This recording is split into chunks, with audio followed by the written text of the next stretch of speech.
My name's Tao Ruspoli. And where are you from? That's a complicated question. I was born in Thailand, and my father was Italian, and my mother American. I grew up between Rome and LA. And when did you start making films? My first year in college, I took a philosophy class as an elective. I was always interested in philosophy, and it was called Existentialism in Literature and Film. And I suddenly just fell in love with philosophy as a subject and film as a way of doing philosophical work that's not academic. So I changed my major from architecture and started making films when I was 18. And who inspired you growing up? Well, then in college, I discovered your compatriots like Godard and Truffaut and Russian silent film from the 1920s and film, German expressionist film, and I've always loved documentaries, and I've always gravitated towards the documentary form because like you, I like to just ask questions and meet people and figure out what's going on here in our lives. And I think it's a very direct and interesting way to do it is by making nonfiction film. And how did you decide that this is what you were going to do?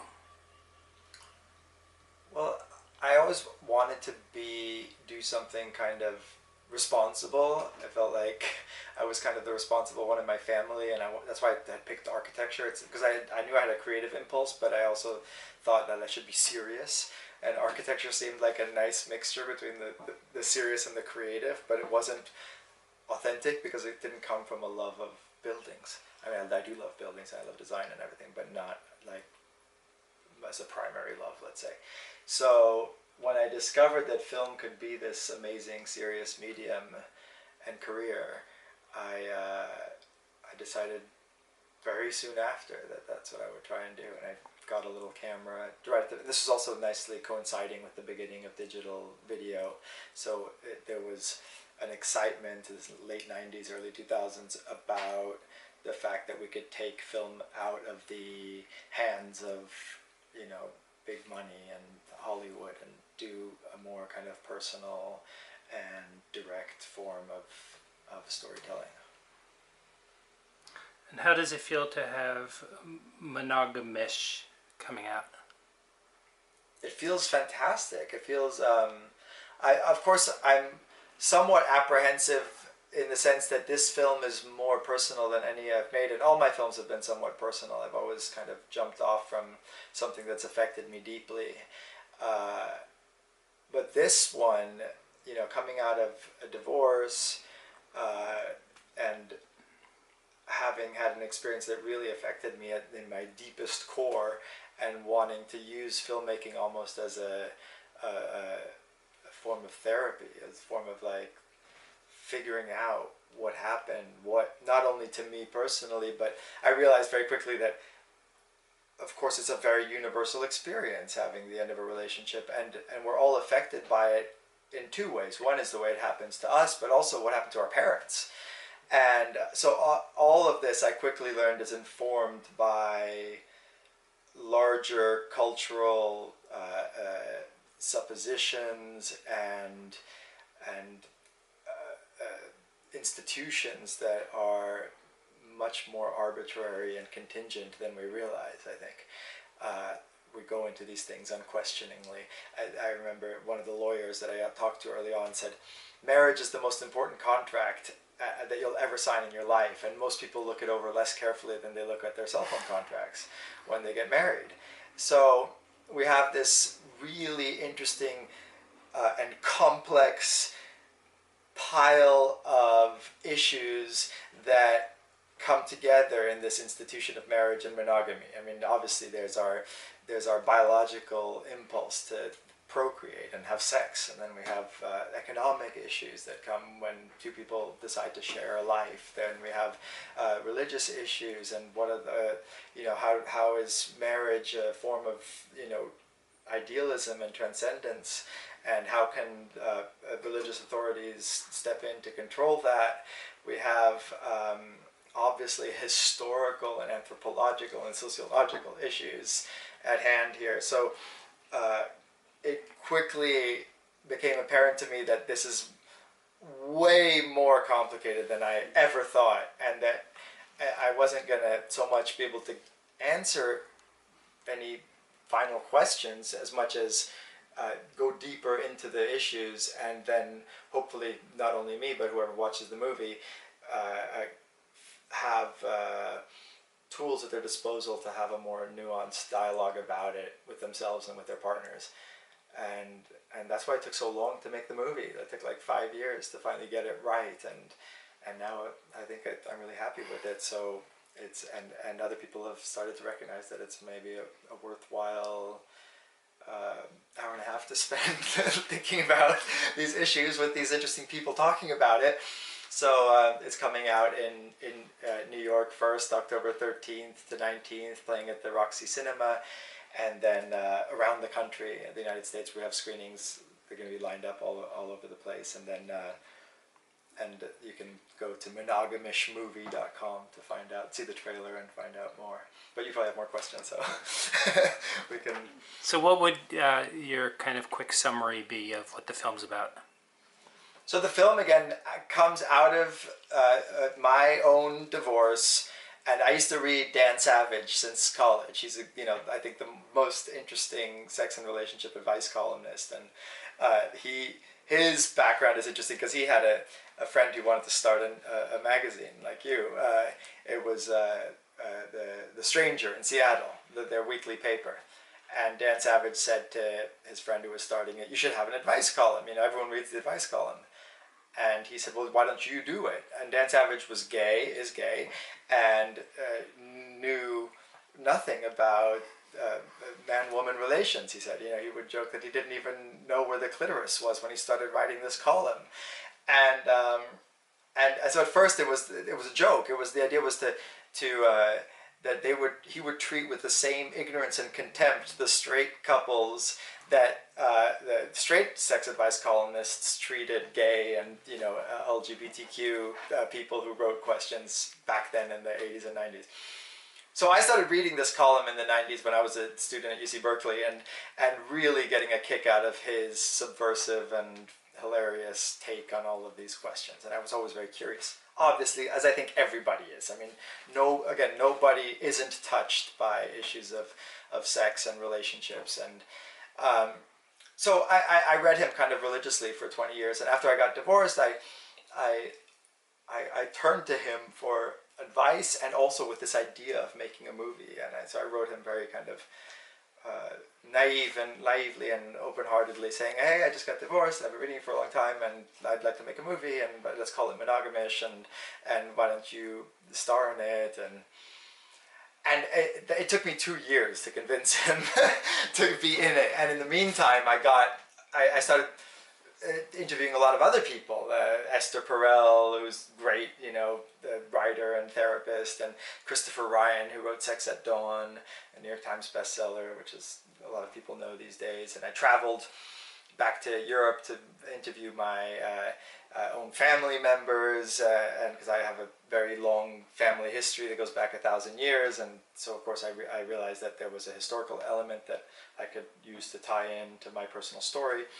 And I went to a free love commune in Portugal, and I went to visit academics all over the world, and lawyers and anthropologists, and try to attack this issue of, like, why does marriage exist? Why does monogamy exist as an ideal?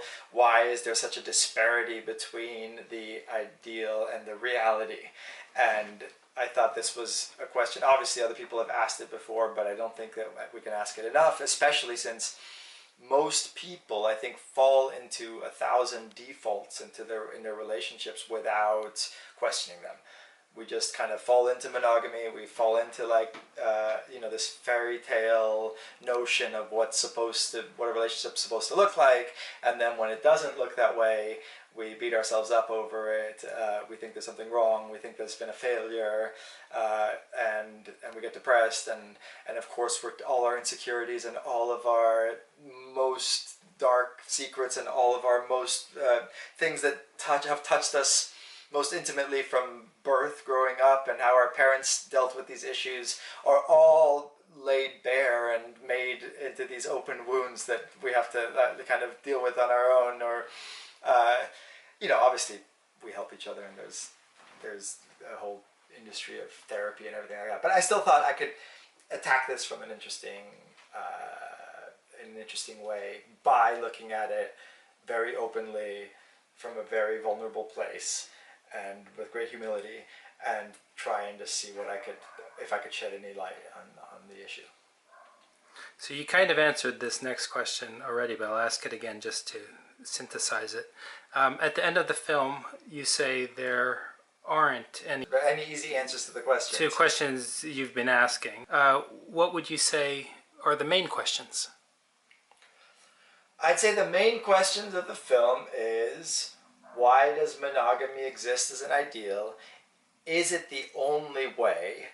And what are the ingredients of marriage from economic, political, ideological, religious, gender relation perspective? And should we maybe be a little more informed of these things before we jump into something as serious as marriage?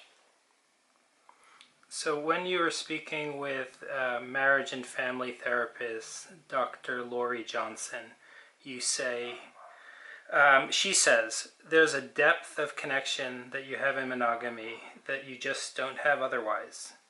You're happier, there is a sense of safety.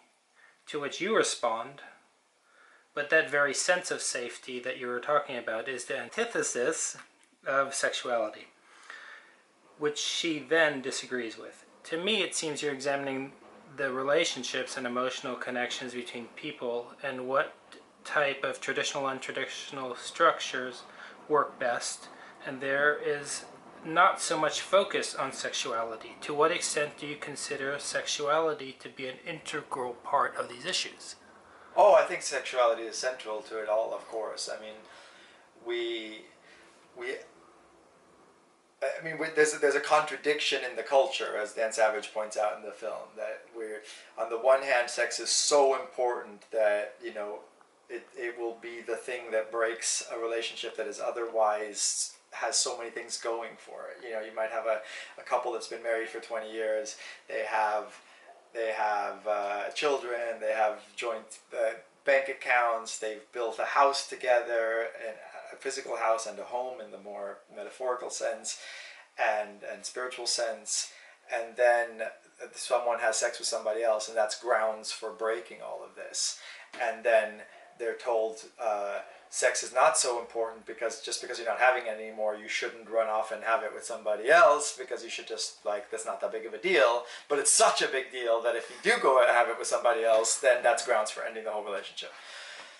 So it's central, and it's still taboo in this day and age, of course less, and it goes through waves. I mean, we go through periods of more liberal sexual norms, and they tighten up again. And of course, some of this is based in rational fears.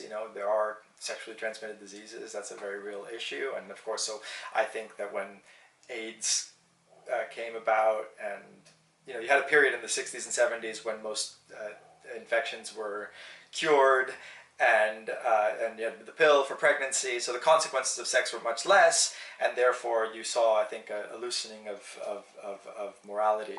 And it's the same with food, for example. In the Bible, there's as many rules about food as there are about sex, because eating used to be dangerous. Now it's not dangerous anymore, so even the most conservative Christian ignores probably a lot of the things in the Bible that it says about not mixing this food and that food. I mean, of course there are traditions that follow that as well, like in Orthodox Judaism and stuff. But I think so. But the taboos come out of, maybe they're based in real fears, but then what happens is a bunch of stuff gets swept under the rug. So instead of actually talking about the problem is AIDS and we should wear condoms, you still get the church saying no, we can't talk about that. You can't have condoms. You have to have abstinence only, and all of these kind of, I think, absurd and fraught with solutions, in quotes, fraught with fear informed by patriarchal powers that have been in place for thousands of years, a lot of which are outdated and are based on entrenched kind of power systems. And so, yeah, sex is at the center of it all, for better or worse. You know, I think that definitely I wanted to explore.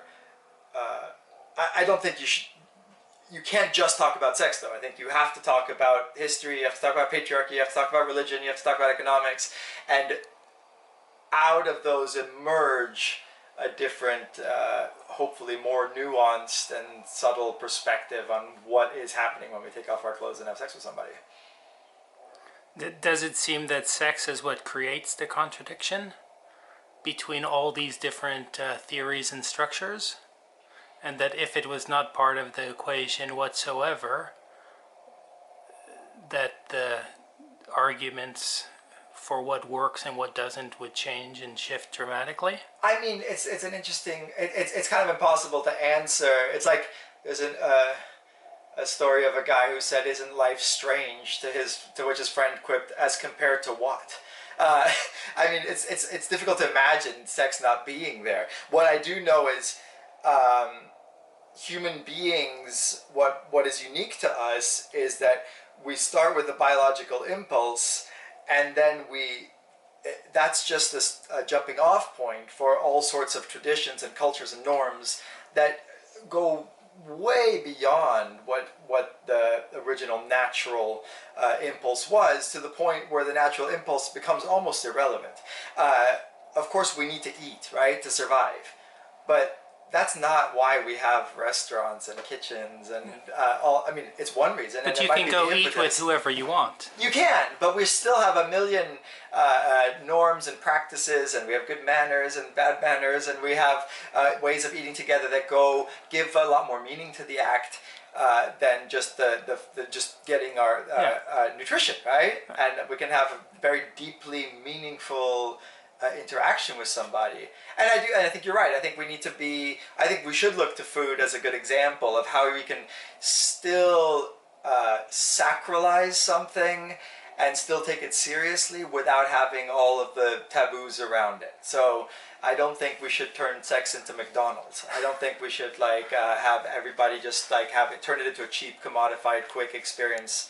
I think it should be something that's taken seriously and elevated, much like a great meal should be,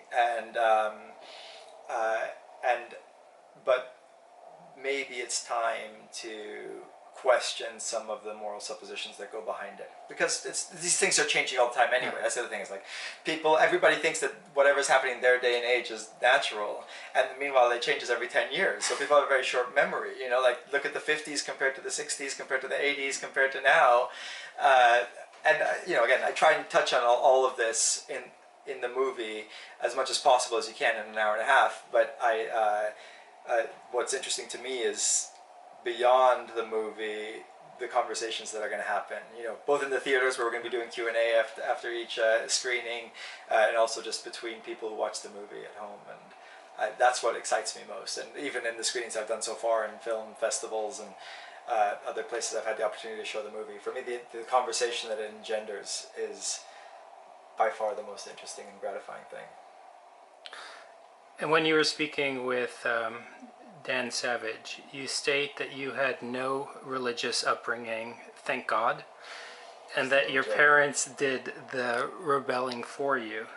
Do you feel that aside from religion, a God or spirituality play a role in relationships, love, and sex? I think that there's a reason why Dan Savage says in the film that religion gets involved in these issues because they can control you, because they're so primal. I think there's a bigger reason than that. I think that in sex and in a great meal and in a lot of our most basic biological things, it's paradoxical and interesting and ironic in a way that it's also the pathway to transcendence. I think that you could just see sex as an animalistic act, and yet great sex is probably the closest we many of us will come to feeling, to leaving their everydayness and their ego. You know, like you become one with somebody else. You have this. You can have this kind of transcendental experience of ecstasy, right? That's what the religious people are after, right? An ecstatic state. So I think it's not. I don't think it's a coincidence that God and sex come together. I think what the problem is when the priests take over and kind of dominate that. I think we should maybe it comes from having an American side that is more interested in a unmediated relationship to the transcendental rather than mediated by power. Which of course it also is because of man-woman differences. And again, these things are super complicated, but also very interesting, I think. Do you think that notions of love or sex addiction play a factor in the complexity of emotional and sexual choices or desires? I just, on the way over here in the car, I was listening to, Russell Brand was on the Colbert, the Late Show with Stephen Colbert, and he's talking about his addiction. He has a new book on addiction, and he says that, you know, whether it's sex, love, money, drugs, his insight, and I think it ties to what we're talking about now, is that we're all just looking for a connection, a real and meaningful connection to everything, right?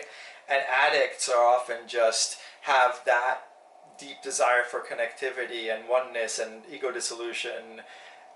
They're just misguided a little bit in what they think the answer is going to be, but it's the same question and desire. So if you're addicted to sex and you're addicted to heroin, you're still just looking for a sense of oneness, I think. And so I think the recognizing that is the first step, and then making sure that we approach these things in a conscious way of authentic connection rather than just covering up that need, let's say. Do you think that the family structure you had in your early years might have ingrained a certain type of comfortable familiarity that informs what you seek out today? Yeah, I mean, I think everybody's childhood informs their points of view on these things, and it's always a reaction to that, and consciously and unconsciously. And I had a very unusual upbringing